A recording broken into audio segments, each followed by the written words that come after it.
Hey guys, welcome back to Almost Above Average. Yesterday, I had the opportunity to sit down with the owner of the LNGVTY Hub, which just opened up in Carrboro, North Carolina. It's a different kind of gym. Tim has a background in CrossFit, and he didn't want to build a traditional gym. So I talked to him about his story. I talked to him about how he got into health and wellness, and then we talk about what the gym actually does. So I'm excited to bring it to you. So hit subscribe and let's take a look. Tim Peterson. Welcome to the Almost Above Average podcast. How are you doing today? I'm doing great. That's awesome. I'm excited. This is the first official podcast that we filmed here, and I think there's going to be a lot more. We did an unofficial one a few days ago. You did? Well, no, you were here. Oh yeah. That was practice. Yeah. We did a practice. Yeah, session. it was. Awesome. But I was sitting there, and all you could see were my shoes. So I feel much better now that I'm. Your on shoes camera. played a great integral part in that. Yes. Well, video. I had to get new shoes this time because just in case they were showing again. Now I'm feeling self-conscious about my shoes. Well, you should. Anyway, They're Puma.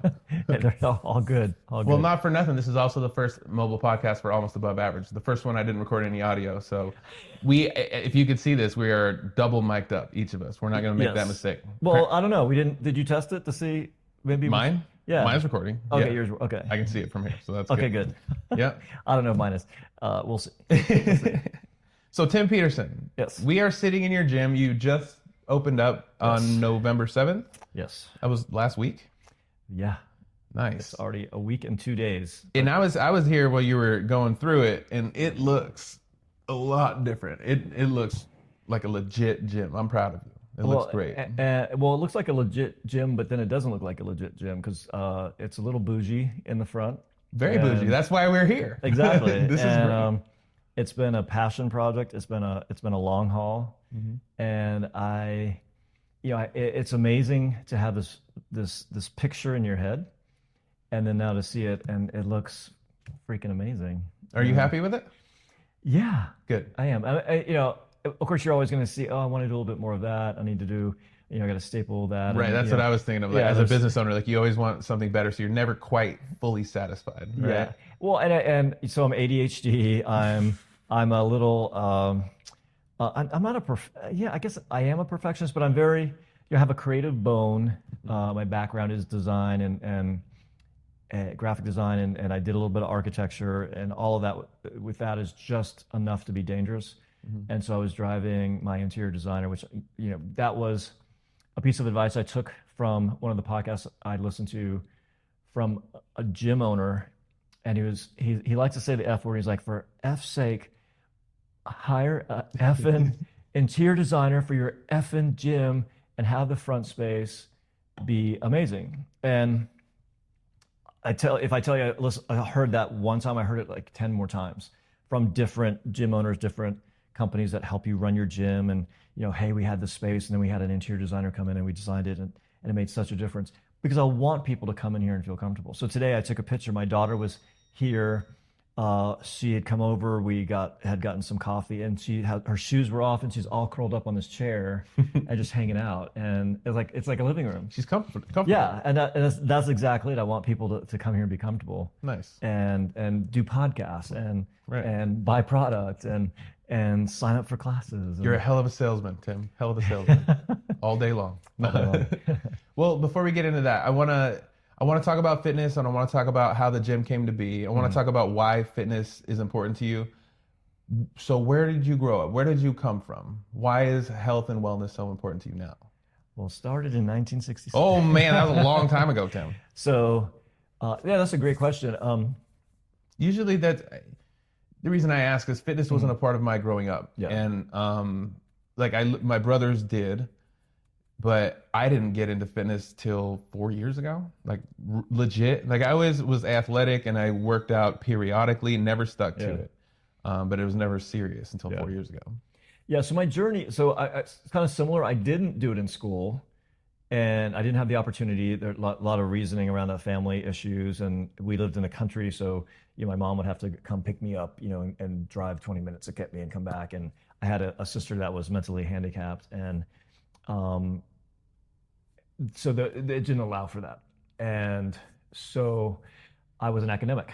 I just studied, and that was my background with fitness. None No whatsoever. fitness at all. My fitness background is I didn't look at it at all. I didn't study it whatsoever. Yeah, so that was basically. Okay. But something happened when I was a teenager. I was a skinny kid. I was like a rail. I can imagine. Yeah.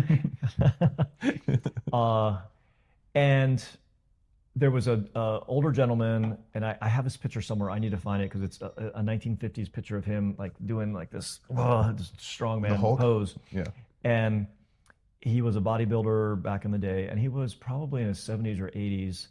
And he loved to train people. And so he was my first personal trainer. And I fell in love with just working out. And he was so supportive and so loving when he did it. He was like a grandfather, taking you through. And at that point, I didn't have a grandfather in my life. And I never was very close to them anyway, geographically or emotionally. So that was really special.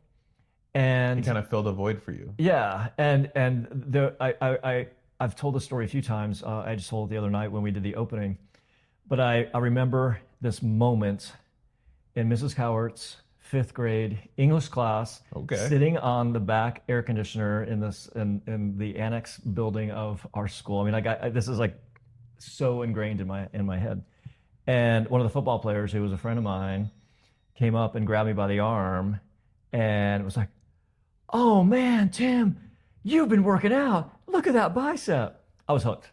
Like that was. I'm hooked. Okay. At that point. The attention immediately. Yeah, right? I mean, just like that, someone recognized, and like get it. I, as the skinny, academic kid, now someone was like, noticing that for the work you've put in. Yeah. Right. So through college I worked out, and this was the time of carbs. And when I look back at my college years, did I even eat protein? I don't even remember, because it was just top ramen and macaroni and cheese, right? which a lot of college students do, but at least now they have the knowledge that they should be eating protein. But back then it was like everyone had the salad bars, and it was the pasta bars, and like Wendy's, there was a pasta bar. Like everything was Sizzler. pasta, Sizzler pasta bar. And so I kind of look back and like, God, did I even eat a piece of chicken or tuna? Maybe when I went home, I had it. Maybe I had peanut butter. You had protein when your mom made hot dogs or something. Yeah, right. Yeah. So Not great protein, I'm yeah, sure. and then that's the thing too, is that my dad was the original biohacker. I mean, he was doing vitamins. With my sister being the way she was, he totally believed that there was an herbal solution, something, vitamins, I got like you. the vitamins would help. And there was never a full diagnosis. Actually, I just got I have a doctor, psychologist who is a client of mine, and I was giving him the conditions and symptoms and things, and he within like 5 seconds diagnosed it, and it was something that actually didn't come about until the 80s that they recognized. So it was very interesting. Like all through that time, it didn't even have a name. So no kidding. that was kind of interesting. That is interesting. Yeah. So my dad believed that there was just some way that he would be able to at least improve it, because she kind of degraded as she got older. So he always instilled that vitamins were necessary. Now the big thing is vitamins with organ meats, liver vitamins. Haven't heard of that. Well, we've got them in the back. Oh, great. We got them here. But you should be eating, you should be eating organ meats. You should be eating like the whole, nose to tail kind of thing. And so a lot of people don't want to eat them, including me. My dad loved liver. I hated Not the a fan. texture of liver. Yeah, not a fan. Not a fan. He would go to Sizzler and order the liver and onions. Probably the only On one that was purpose? ordered all day. He'd do it on purpose? On purpose. He loved it. I'm assuming, maybe it was because he knew it was really good for him. So he was taking desiccated liver tablets, and had them for us. And he would always, when I would come home from college, there would be a pot of coffee. Depending when I got home, it would be a decaffeinated coffee if it was at night, and there would be a little thing of vitamins sitting there for me. And every morning while I was at home, he would do the vitamins for me. Okay. And so I always grew up. You got a cold, you take vitamin A and vitamin C. You got this, you take vitamin E. You have a skin condition, squeeze a little vitamin E tablets and put it on there. Aloe, and no sugar in my house. The only time we had soda, we had back then they were in bottles, and they would sit out in our pantry in the garage, and there would be one bottle in case you had a GI issue, if you were vomiting or whatever. that's when you get Coke, because back then it actually had the Coke syrup in it that God bless America. did help with your gut, and that's when you would get it. Okay. So you'd look forward to having a stomach virus because at least I get to eat. I get to have Coke, and then we'd have that one bottle. If we hadn't used it, we'd have it for Christmas. Yes. So if someone got sick, everyone would share it. Yeah, oh yeah, that was That was like the 100-year-old Chardonnay that everyone's been holding on to. It was like the 1972 bottle of Coke. So, as much as we hated it then, it was really good. And my mom made chicken every single night, and it was budget. A budget issue, but that was also very good. We'd have a vegetable, and my dad loved coleslaw, so there was coleslaw, green beans, which I hated, and chicken. You had a square meal every night of the week. We used to joke that we'd have chicken 8 days a week. See, that's it was like always. That's kind of nice. Like I kind of grew up on Hot Pockets and well, see, we didn't Top have ramen. Well, because you're younger, we didn't have those. Oh, that's right. I forgot. Yeah. I always think we're the same age, but I forgot you're like 90, right? Yeah, exactly. Yeah, exactly. sorry about so that. back in the turn of the century. Yeah. Get off my lawn. Get off my Well, I'm that guy with the lawn out here. You are that guy. I think they walk around like, get off my lawn. Get off. Yeah. I am that guy. Well, where did you grow up? So Central Florida. So my dad, I was Florida. Okay. Yeah. So a Florida guy, too much sun. That's where you went to college as well? I went to University of Florida, so I'm a Gator. Go Gators. Okay. Yeah. And then ended up in Miami with a job, and then that's where all 3 of my kids were born. I was married down there, and then it wasn't the right place for us. Having kids, like, it was fun when we were young and no kids, and made it work with kids, but it got to a point where do we want our kids growing up here? And my son was going into middle school. And so we've been up here now almost 20 years. I still don't hear any fitness in your story yet. When did that start? Okay, so back to the fitness. Yeah, so I did it. I worked out in college and probably didn't really do it seriously. So dude sees your bicep and he's like, oh, and you're like, oh, okay, let's go. I'm going to the gym. Give me some Arnold Schwarzenegger VHS tapes. But then I would kind of go in and out of it. And in Miami at one point, I started. Were you bodybuilding at that point? Not yet. So I got, I was just not liking what was happening, and I had kids, and something just switched, and I bought a book called Body for Life, and it was a 16-week program. So I had a beginning and end, which I think is very important for any goal. When you come in here, we can do 12-week programs. I think those are ideal. So this was a 16-week program, and it laid everything out. So all of a sudden, diet, all of that. All of it. So I would plan out my workout and my meal every single night. So I would sit there in front of the TV, and the kids were in bed, and I would plan everything out. Never had done that before. Yeah. And all of a sudden now I'm like really focusing on my on my everything diet, and finally probably getting some protein and realizing, oh, I should be eating protein every day. Yeah. Go figure. And my ex-wife was a vegetarian, so that made it even worse as far as getting protein, because I wasn't eating the chicken and stuff all the time, having that because she, we were eating tofu dogs and tofu, and we Tofurkey? She did have she was a pescatarian, so we would have some fish, and so that was the beginning, and I just kept doing that workout plan, and then at one point she started working out with a trainer. I also started working out with a trainer. At one point, he was training some people for a bodybuilding competition. And she said to me, you should try that. And I'm like, yeah, no, that's never. But if a girl says that to you. Yeah. So then I think at one point there was like kind of a bet, like she was training for a marathon. Like, if you run a marathon, I'll do a bodybuilding competition. Well, son of a gun, she did a marathon. Damn. And I was then held to that, okay, you need to do a bodybuilding competition. So that is pretty serious. I think it's probably easier to train for a marathon than it is to get on stage in a it's not the stage part of the work or the training for it. All of it, but the stage part is like does it, yeah. Yeah, feel weird. And it's not a bikini, it's a posing brief. I know. Which I think is smaller. I think it's a bikini. Yeah, I think a Speedo is actually 10 times bigger.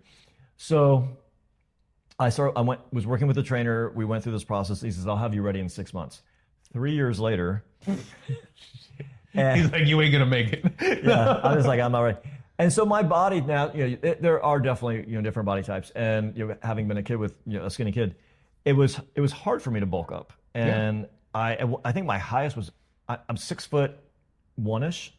It depends on it depends if I stretch out. So I'm a good 6 foot.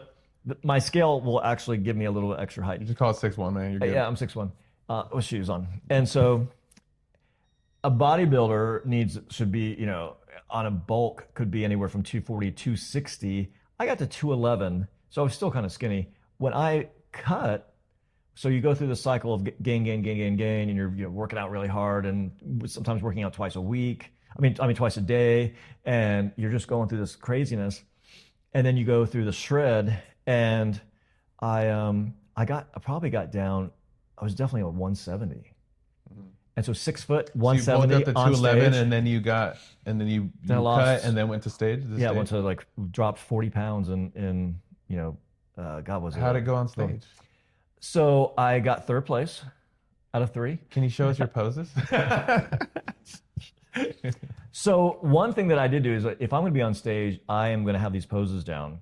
So I had a nutritionist, I had a trainer, I had a posing coach. I had. You went out all in. I went full money. No kidding. Way to go, Tim. So I've got the whole show. I think it's probably on a VHS tape somewhere.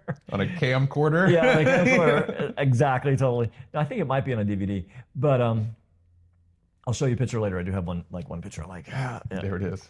So I look more like an underwear model, like a Calvin Klein model, because I was pretty slender, and I had this guy next to me that it was a clean show, but he had definitely done roids at some point, and he had what I would call formed fat.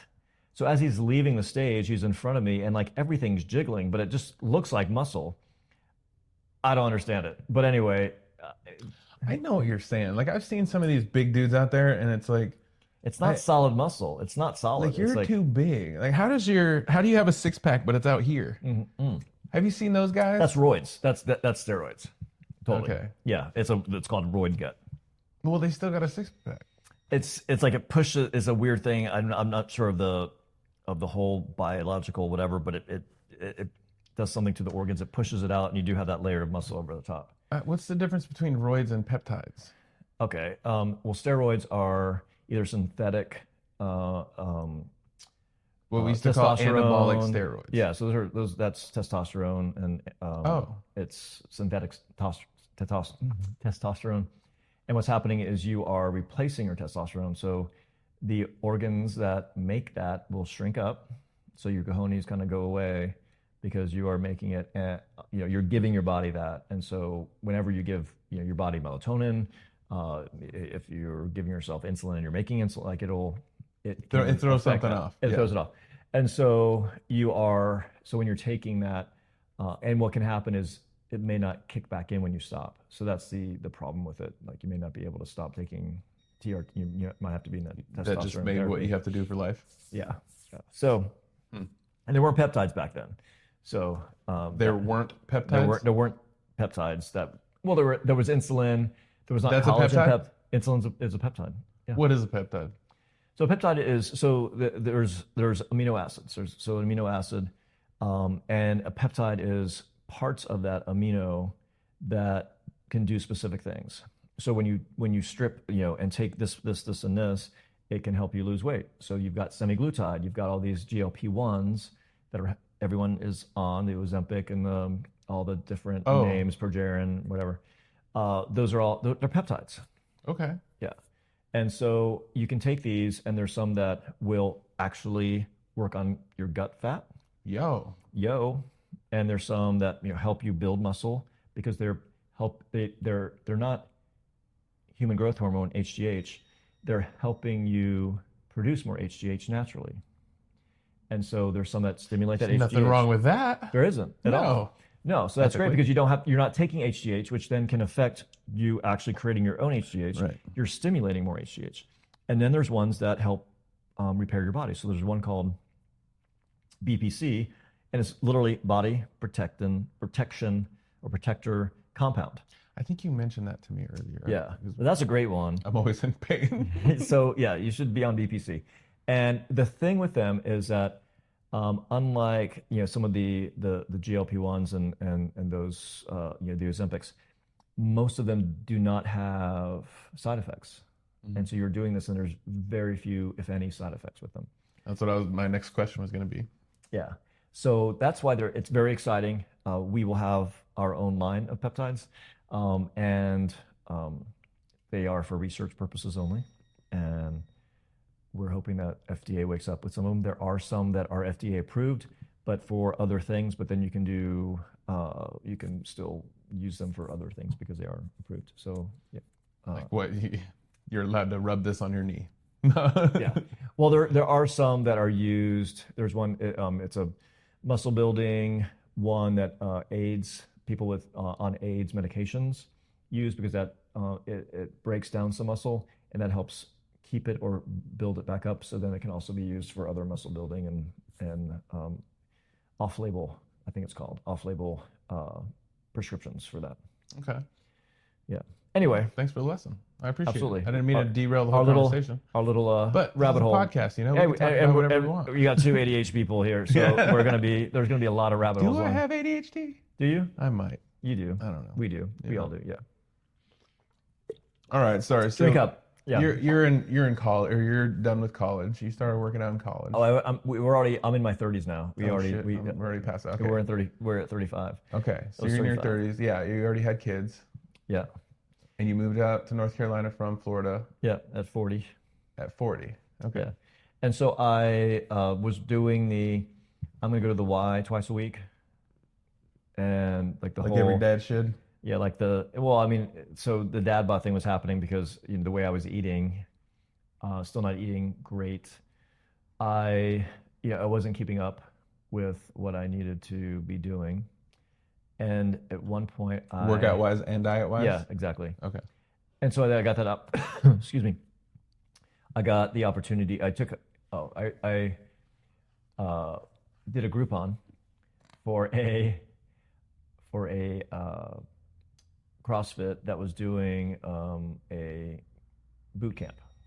So it was like a 6-week boot camp or something. And like 3 classes into that, I'm like, I'm hooked. And I didn't hate it.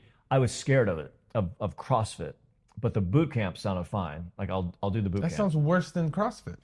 Well, the CrossFit part that scared me was like climbing up a rope and like outside doing, overhead carries and all these. I didn't even know what it was. They were just holding barbells over their head and doing lunges and these big muscle guys and their shirts off and.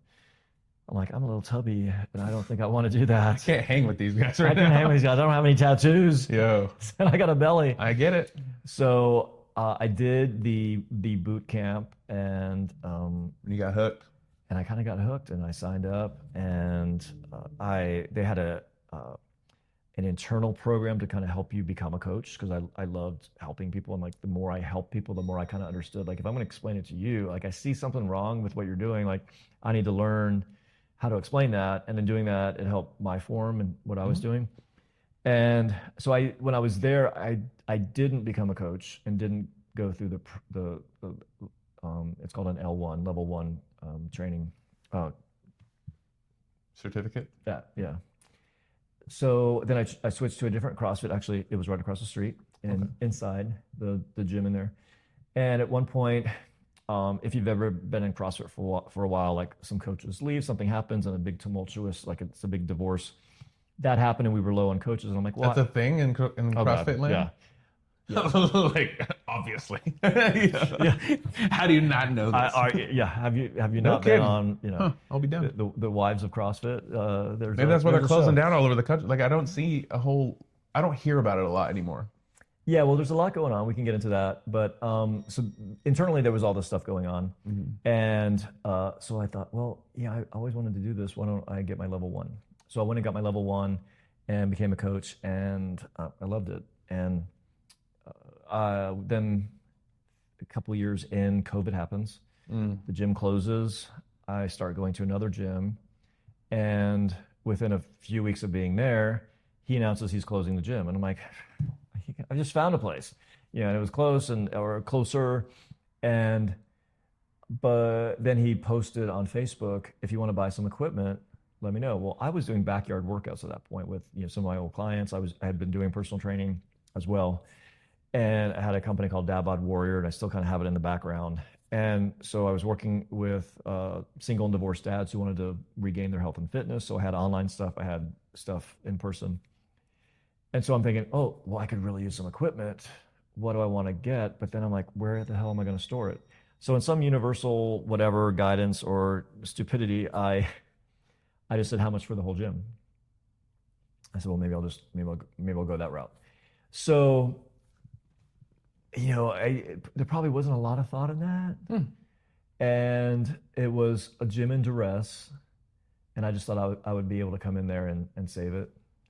And you're going to be a superhero? I was trying, and I stuck it out for 3 years, and it just drained me in every way possible. And so ended up closing that. And so that was a year, 1 month, 5 days, 2 hours ago. Something like it was not bitter. it was a little over a year ago. And what was interesting in that week that we had to make the decision. I was working with an investor. I was working with financial people. We were working with the landlord, trying to see what made the most sense. And so I was rear-ended and I was sitting still at a stoplight. Someone rear-ended me at 50 miles an hour, like totaled their car, did $14,000 worth of damage on my car. Jeez. I had a mild concussion. And if you've ever had a brain traumatic brain injury, or a full-blown concussion, it messes you up. I didn't realize how bad the brain fog was, it was really disconcerting. And from there, it was the weekend of, what was it, Hurricane Helena? The one that went through Asheville? Yeah. And my daughter lived in Asheville. So there were, oh my God, there were, hours upon hours of not hearing from her, almost like a whole day. And all of a sudden, the footage was coming in on social media of these amazing floods that were happening after, we all know now, like it was coming down and happening way after the storm. Yeah. And then not having any contact with her. So that was happening, closing the gym. I had a concussion, couldn't focus more than 2 seconds at a time. Jeez. And it was probably the worst week and period of my life. Now, my daughter was okay. Thankfully, the place where they were was high enough, and then she ended up moving here. Yeah. So it was a hell of a week. That is one hell of a week. Yeah. I'm glad everyone's okay. Yeah. I wasn't for a while, but there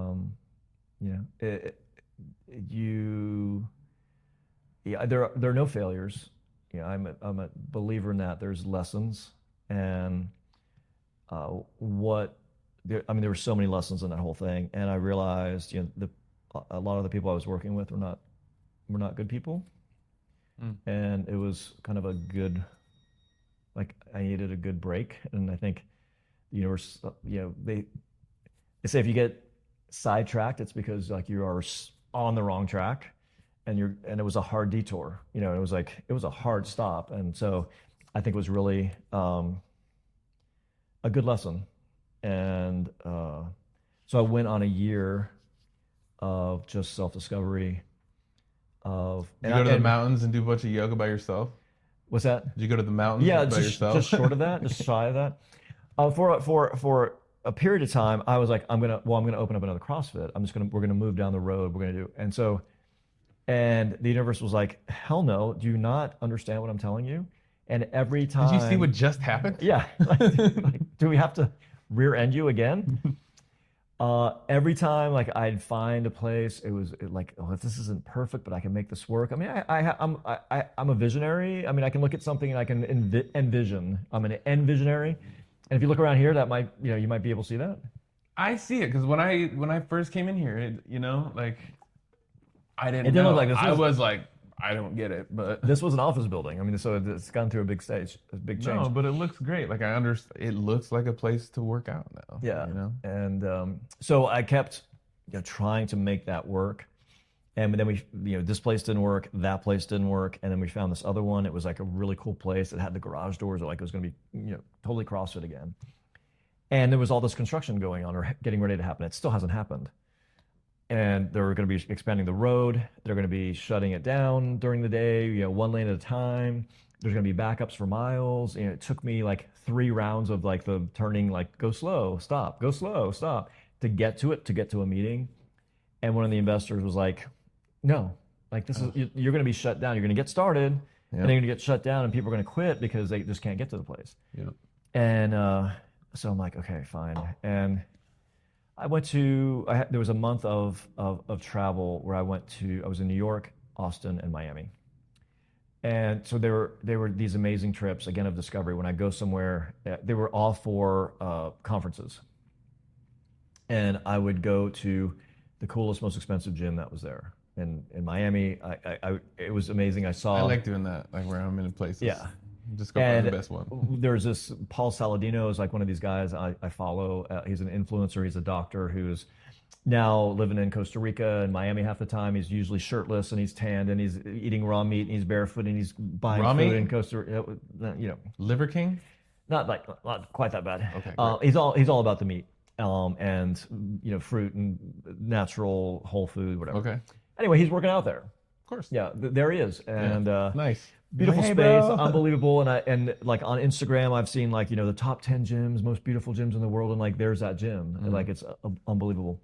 And so getting ideas from that, how they set it up, I'm like taking pictures, I'm getting a tour, and I like literally have my camera on the whole time. I'm like listening to what she says and all the different explanations and their sauna room and all that stuff, all their recovery. I do the same in New York. I went to a David Barton gym. He was huge. I guess back, I don't know if it was the 70s, 80s, more on the West Coast. He had gyms like all over the country. And he was this big bodybuilder guy, but he's actually like this tall. So I'm there and the guy's giving me the history. He doesn't have to live very far. Yeah, right, yeah. And it's easy to be bulky. That's the other thing at 6 feet when I was doing my bodybuilding, like all the other guys were like this tall. Yeah, the motion's like this. Yeah, yeah.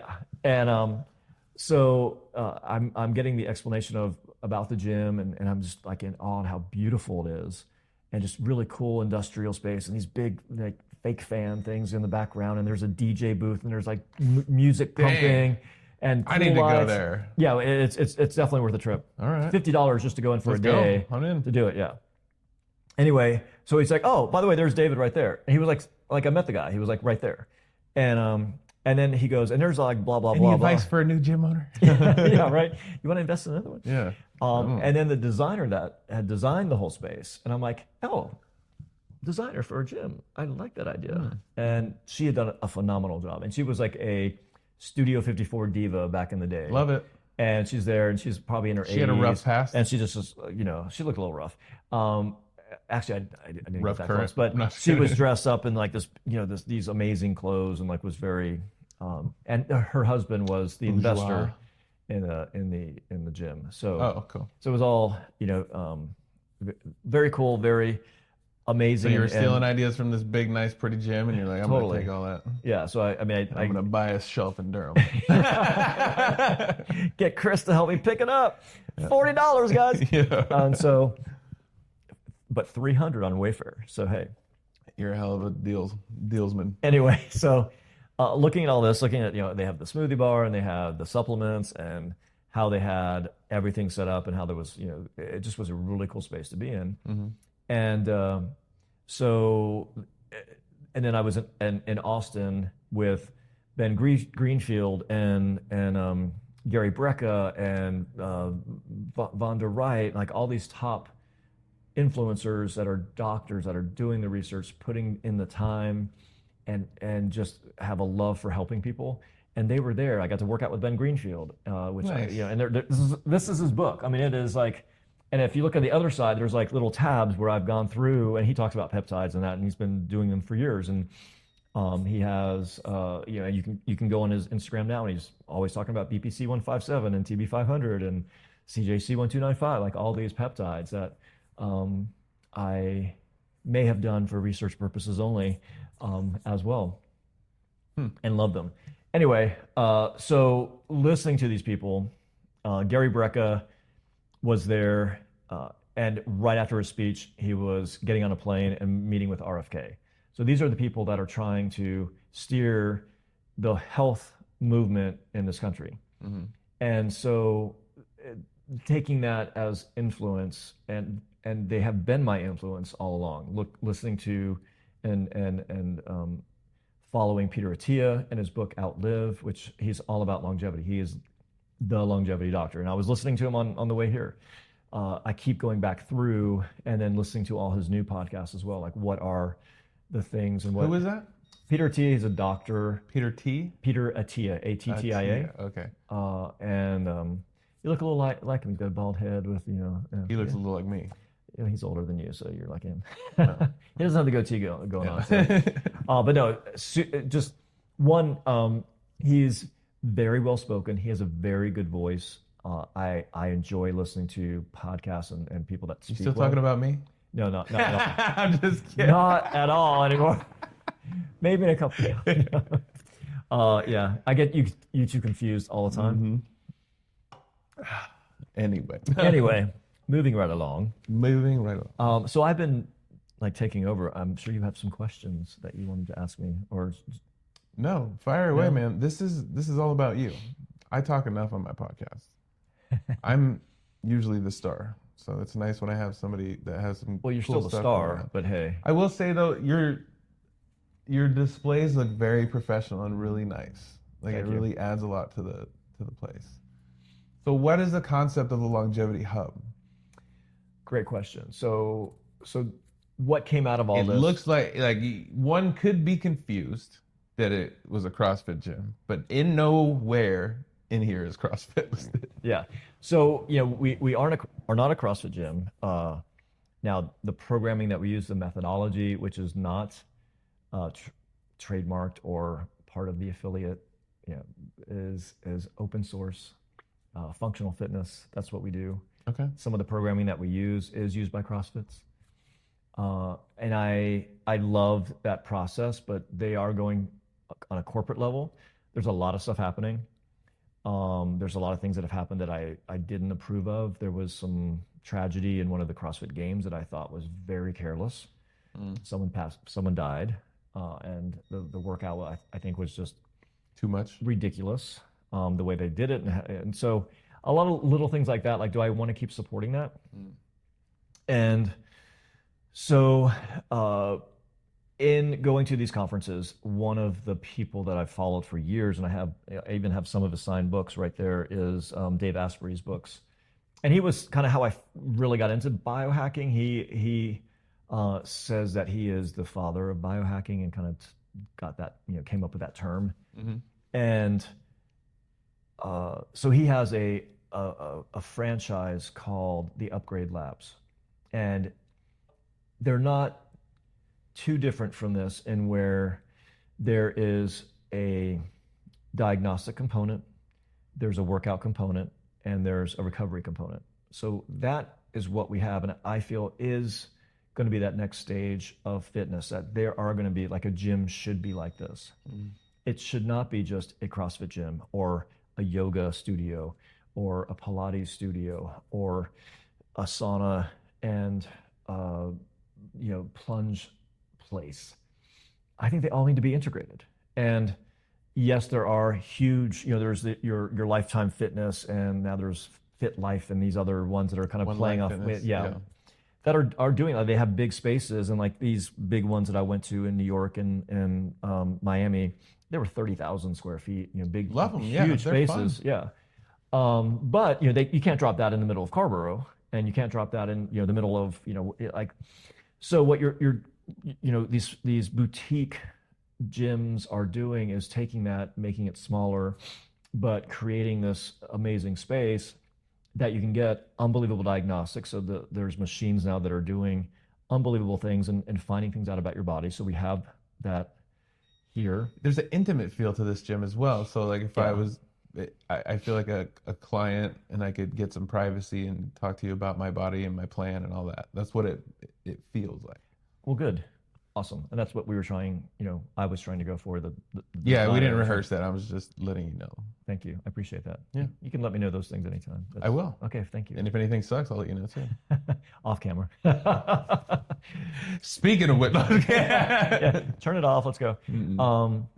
So I went to his upgrade lab in Austin and was looking at what he had. So he is using like the workout equipment is not this huge rig and the stuff that we're doing here. It's a AI machine that has a mirror that you can take a bar and put the resistance cables on it, and you can punch in that you want 100 pounds of resistance, and you can curl 100 pounds instantly because you've got it right there. And then it tells you how much work you've done and how much, you've lifted 3,000 pounds in your workout today. And so it's amazing technology, and I think that's something that will be happening more and more because it's a very expensive machine. Yeah, we're gonna have to get more clever with our time and our space.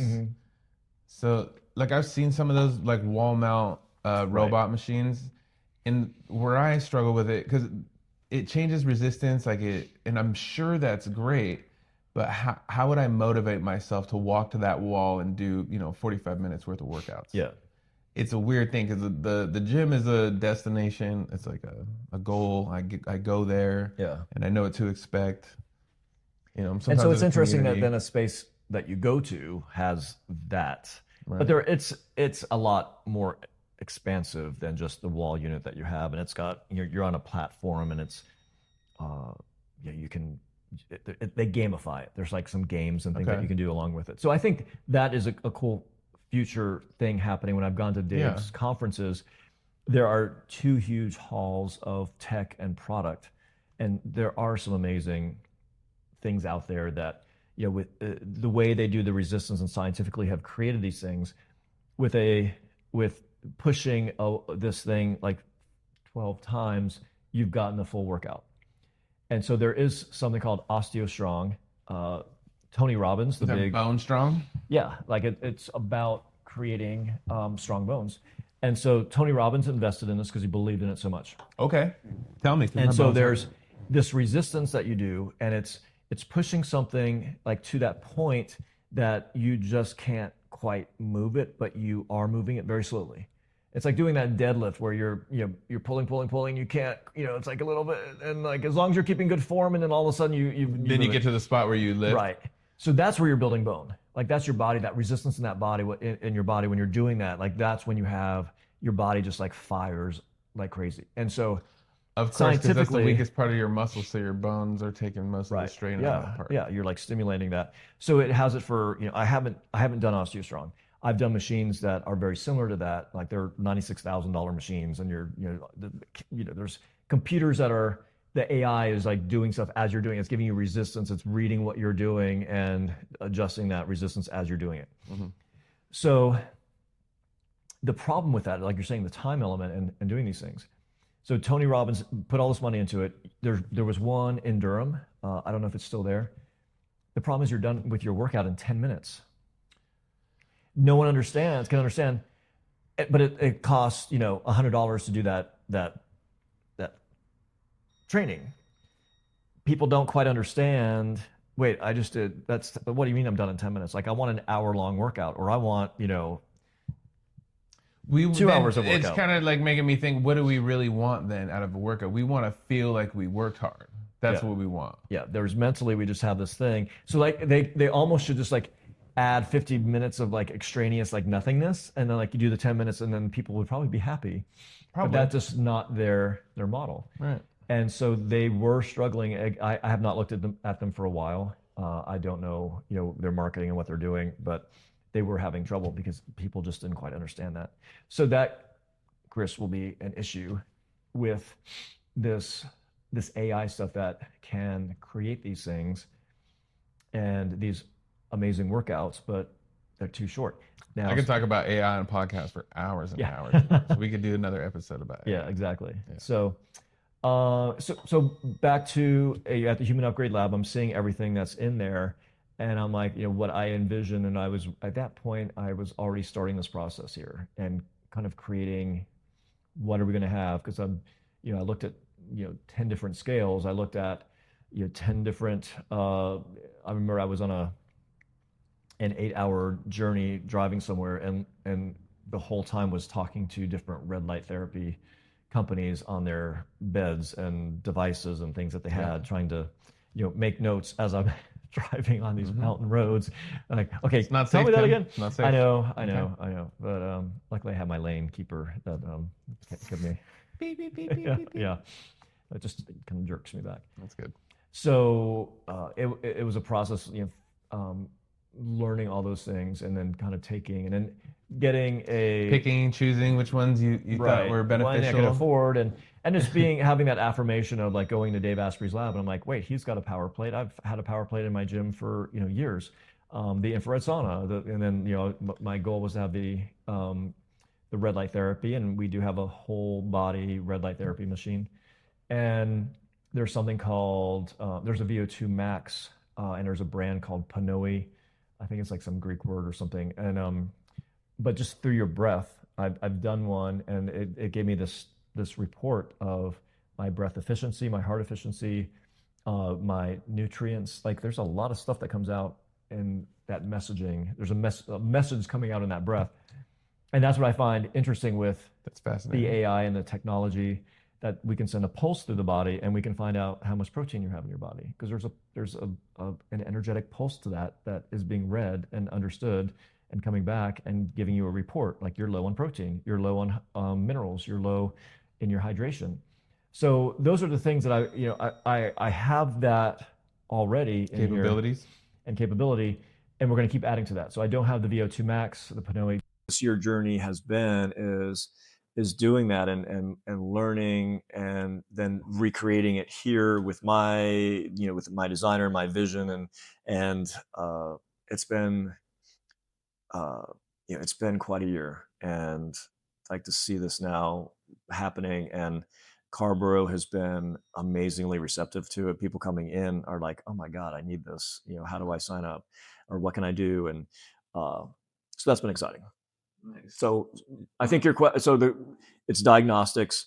It's then assessing what needs to be done, which is going to be nutrition. It's going to be the workout, and it might be endurance. And it depends on the person what they're if they're getting ready to do a marathon. It's obviously going to be different than someone that wants to build muscle.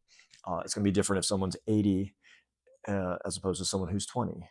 It's going to be different for someone at 40 that's morbidly obese, and someone who's been able to take the time to work on their body a little bit more. So, and that's the beauty of it. That's the fun of it.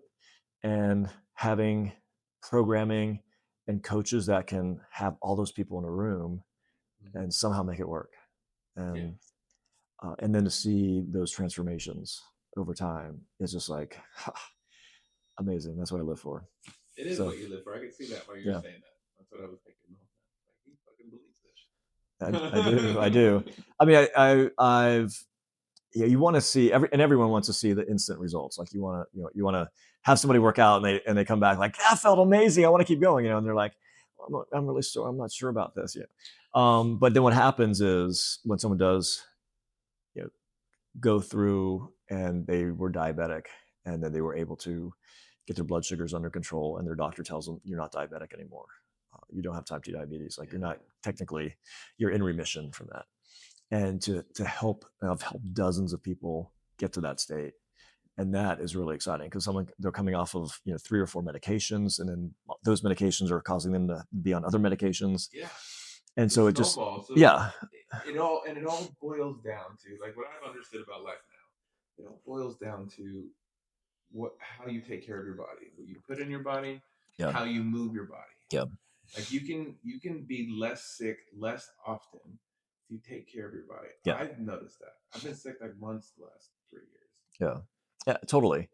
I totally believe that. And I was just listening to Peter Attia, and that's what he was, that's what he's saying. Like the more you do these things, and it's about, what we're all about is the health span. Now, if you get more years, that's awesome. And, it's going to take a while to find that out. But the idea is that health span, and you're not getting into that decade of decline that's happening now. So people go whenever you start that decade of decline, you break a hip, or you have something that you become incapacitated. You're not working You're out. done growing as a human. Right.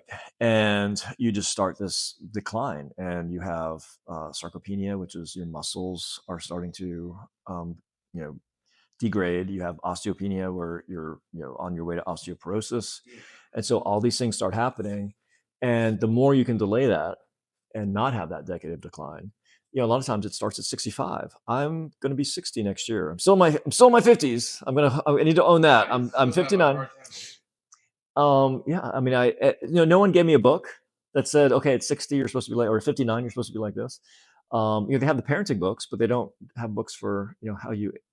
By the time you get those, like, he ain't gonna fucking read it. Yeah. And like, I want to defy it. I'm going to throw it out anyway.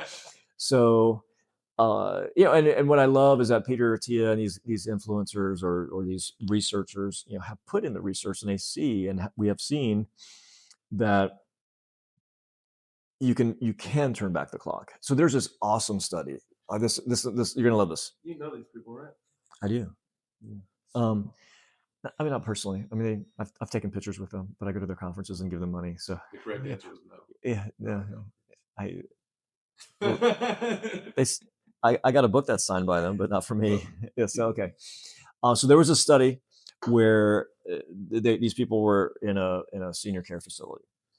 And so they put them in a separate unit, and they took them back to their youth with the TV shows, the newspapers, the rate, everything was, back to when they were, 20 years younger, 30 years, whatever. It was quite a bit younger. And they aged backwards. Like their health became better. They became more vibrant. Their cognition improved. They weren't in this old folks home where they were just sitting there declining. You get like their reverse Benjamin Button. Basically. So my point is, there's no rule book that says what and where you're supposed to be at 40 or 50 or 60 or 70. You can create that. Amen. And so I'm not going to be on drugs and medication, and I'm going to be doing Spartan races. And I want to, we are a High Rocks affiliate gym, and I want to do a High Rocks. I've never done one, but I'm going to be training for one. So High Rocks is a European competition that has now come over here, and it's kind of it's a fad rage. It's kind of like CrossFit was, and now there's this new training for. You guys go in the woods and lift 1,000 pounds. No, you're out on the streets doing it. So we brought it out of the woods into the streets now. Yeah, there's a dumbbell at every restaurant. Every restaurant, yeah. You're pushing your kids on sleds on a sled to get to it, and yeah, everything is in a bag over your shoulder, and as you lunge, yeah. So, what I love is whatever gets people to move. So I love that High Rocks is taking off. I've seen people at other gyms, doing these movements that are very, very particular for this competition. So I'm like, they're training for High Rocks, and so I wanted to have that here at the gym, because you don't have to do those movements to train for the High Rocks. So you don't need to do burpee broad jumps. You need to be doing box jumps, and you don't necessarily need to be doing wall balls. You need to be doing thrusters with weight. There's training that you do to get to that point where you can do those things. I never do box jumps, and I know it's a good one to do. Yeah, that quick twitch and being able to jump. So there's things like the average person, like after the age of 20, never sprints again in their life. Right. I mean, I kind of almost don't. I'd go. Okay, the next walking thing that you come to, we're gonna sprint. Yeah, we're gonna warm up first, because you can pull a muscle at your age. I have to, yeah. Well, I do run on the treadmill, and I'll pick it up to like a 12 and.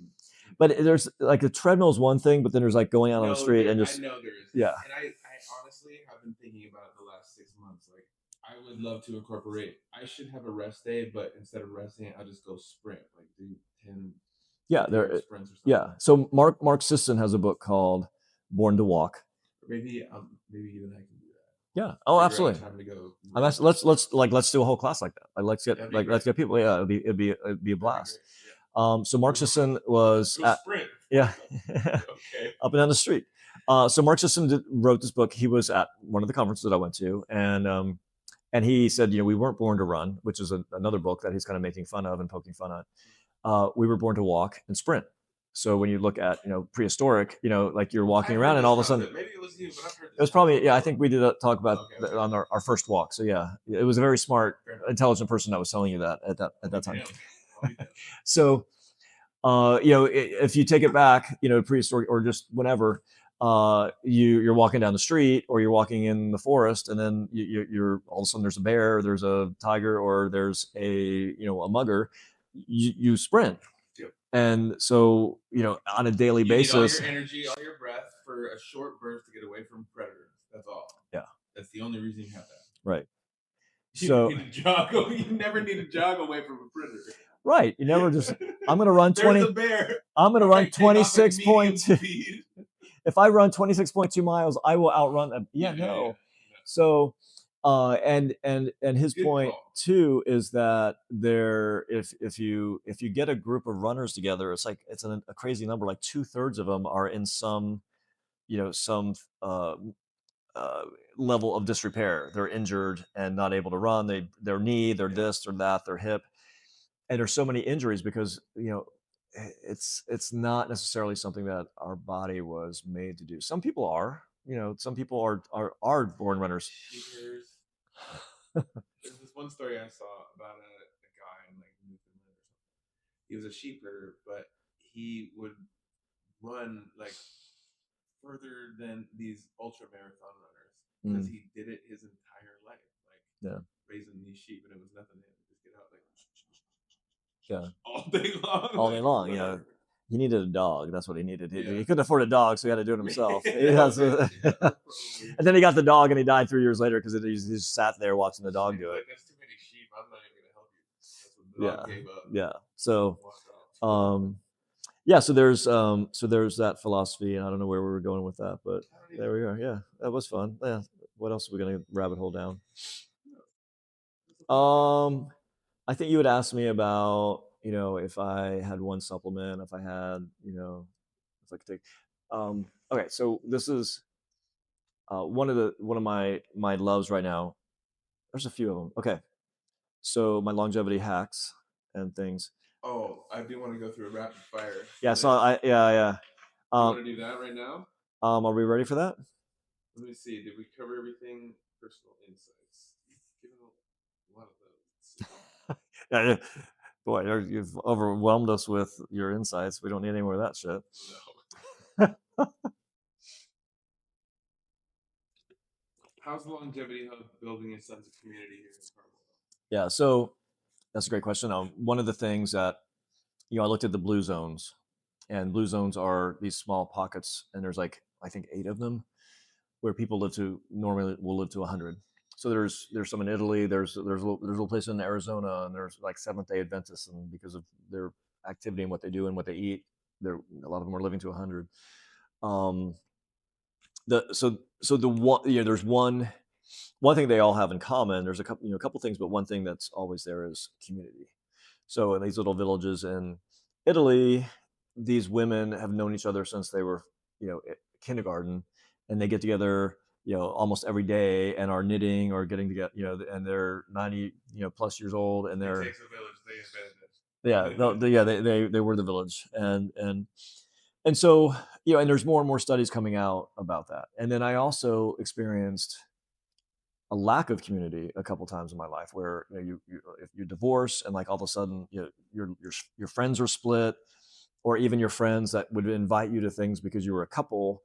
Well, now you're that awkward guy, and maybe their wife doesn't want you doesn't want them hanging. You don't want to call. You don't want to go over because you don't want to make them feel weird about And all of a sudden you're just sitting at home. Yeah.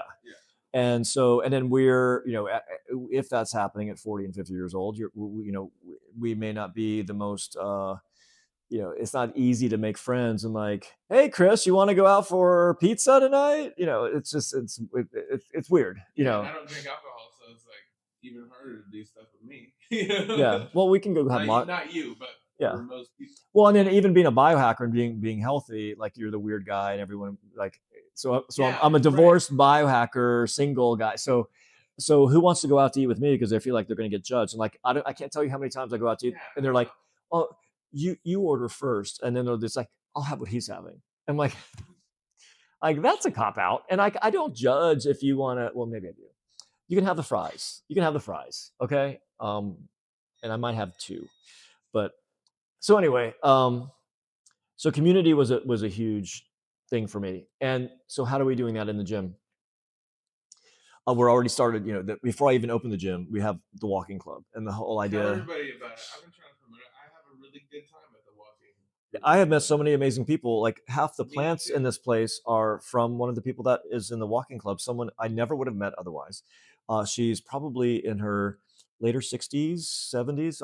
I'm sorry if that's wrong, but lovely woman. She's a professor. She is going over to Spain for a semester, so she gave me all her plants that are beautiful. There's plants all over the place here, and I never would have met her otherwise. And my neighbors came and then brought her, and so these great and you, met you through the inviting you to the walking club, and you were crazy enough to come, and thank you, and here we are. So creating those moments where you can do these things.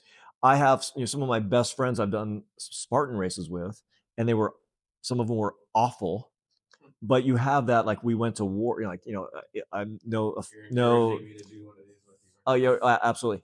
And not to lessen an actual veteran and what they went through, but like you feel like you went to battle together and like conquered this thing, and even working out. I like that feeling. Yeah, like beating something with your boys. It's like yeah, so like doing a hard workout, and like you go like, dang guys, we did that, and having that moment with people, I think being able to conquer something, and then to see other people that you kind of know their journey, and like you're working out with George every day for months now, and then all of a sudden you see George do his first pull up, like holy shit, George, and everyone's cheering, and so that's community, so having the walking club.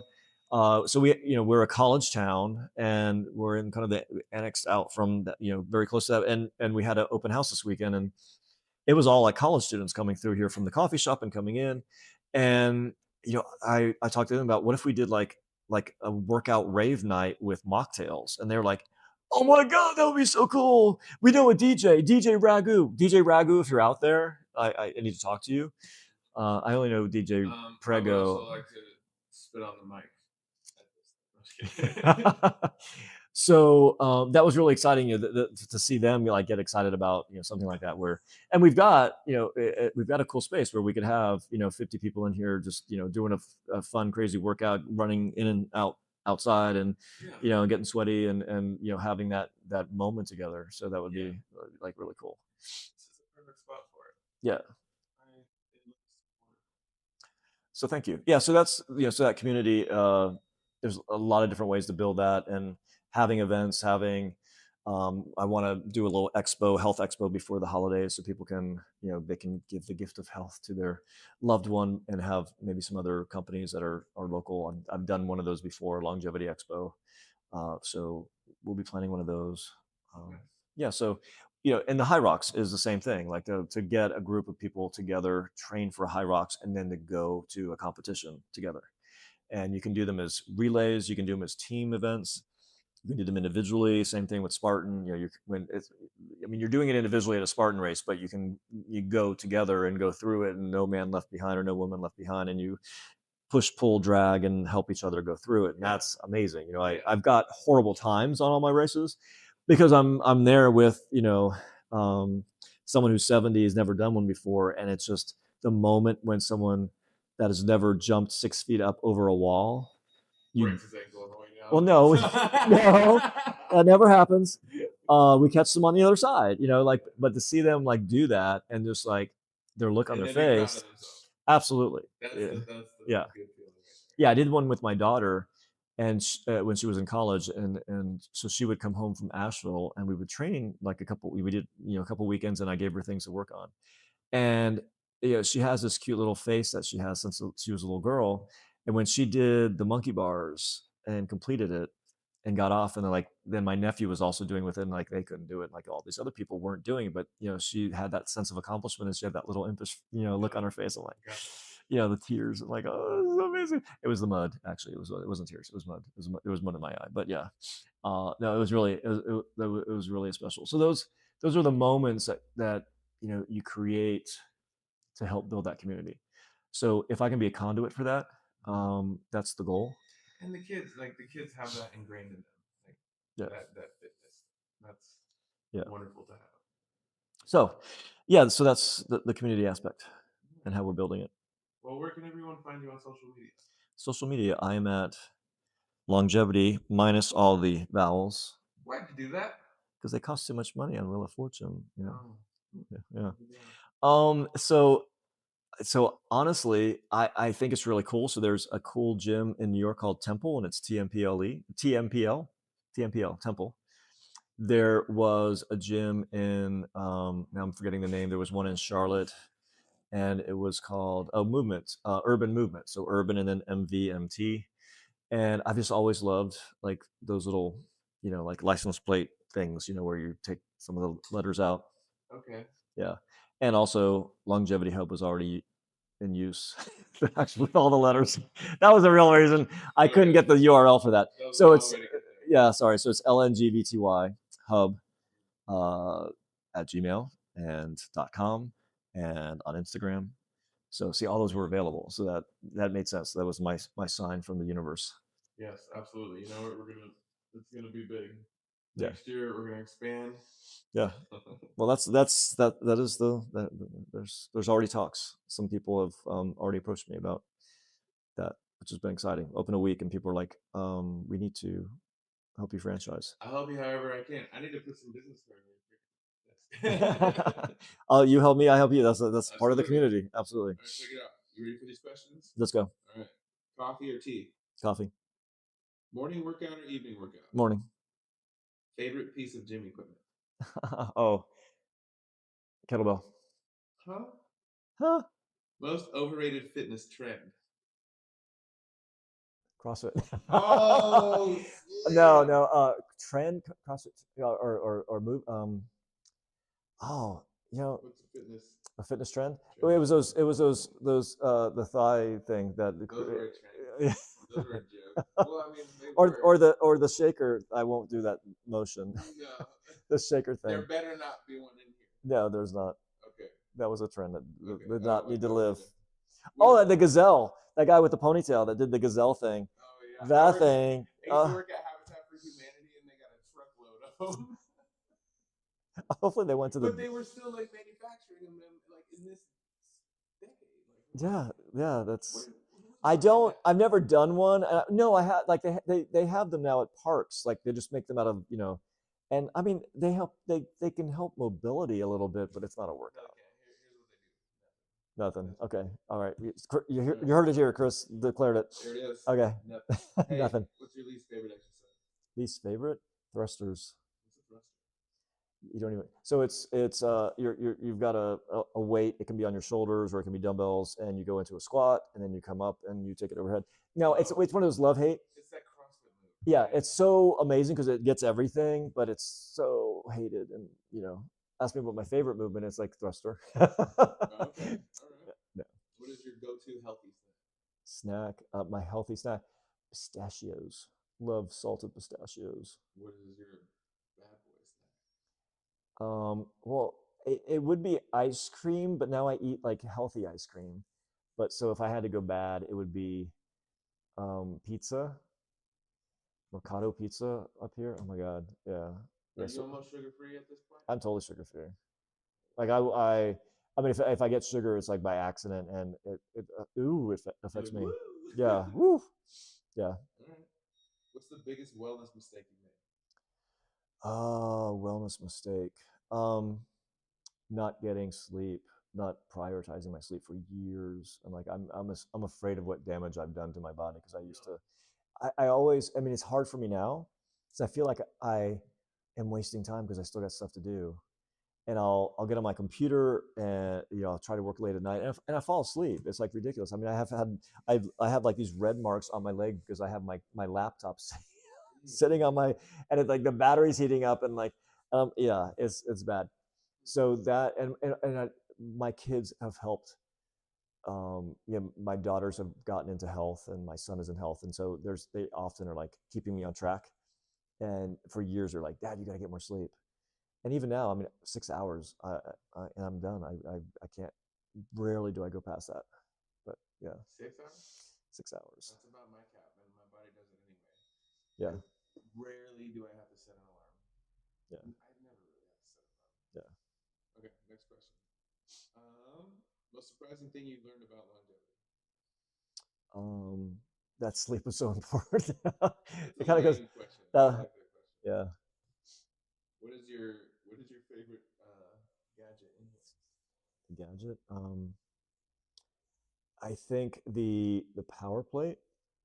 I mean, no, I mean, I underrated that thing for a long time. Yeah, it's amazing. I mean, I have a lot of fun gadgets now. I'm like, it's almost like I'm the kid in the it's like Christmas. Yeah. Because I got the red light therapy thing, hold that whole bed and to lay in there, just knowing that like you're zapping all your body, and like you got the infrared sauna, and like I love that.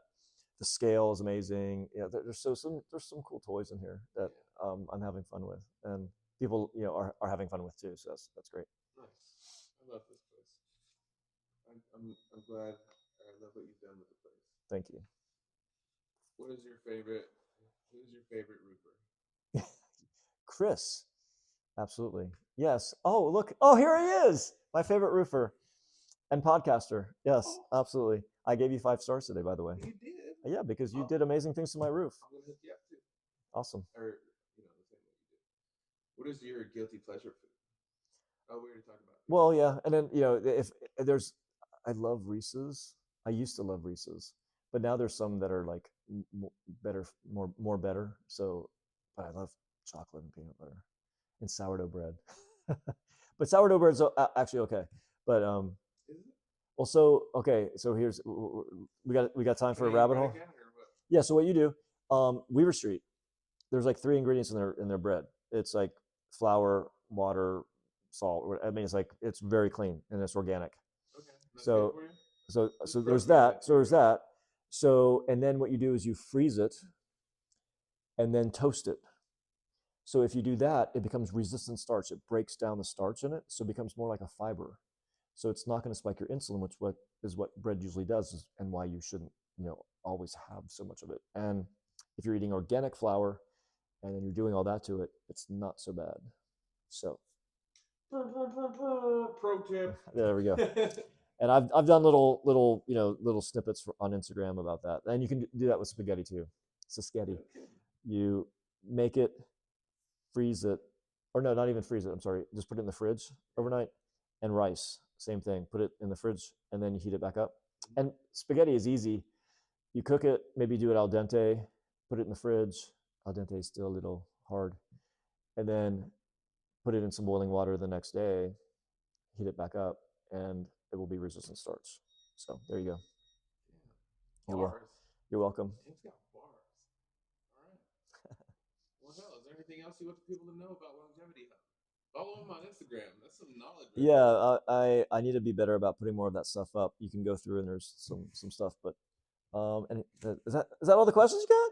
I got a ton of them. You want to keep going? I guess so. I'll keep asking them. What's your favorite way to motivate your clients? So one of the questions I asked them is, when you don't want to do a workout anymore, or you tell me you want to quit. So I do this at the beginning. So I'm giving my big secret here. My question to them is, when you want to quit, what's the one thing I can throw in your face that's going to make you go, shit? Ooh. So, is it your kid? Is it is it that exposed? Yeah. And so, and I said, and then I need your permission to use that. And they're like, absolutely. Of course, when it happens, they're like, really? Why did I tell you that? So yeah, and that's what I love about this is that you get raw with people. Like the things people tell me, and I have cried with clients. I've watched them cry, and they're just coming in for an intro, and they haven't been listening. Like what I realize is Their doctors don't do it. People don't listen to them, and there are things that they're struggling with. They're struggling with their weight. They're struggling with perimenopause. They're struggling with being a man that's divorced and, whatever, having man boobs.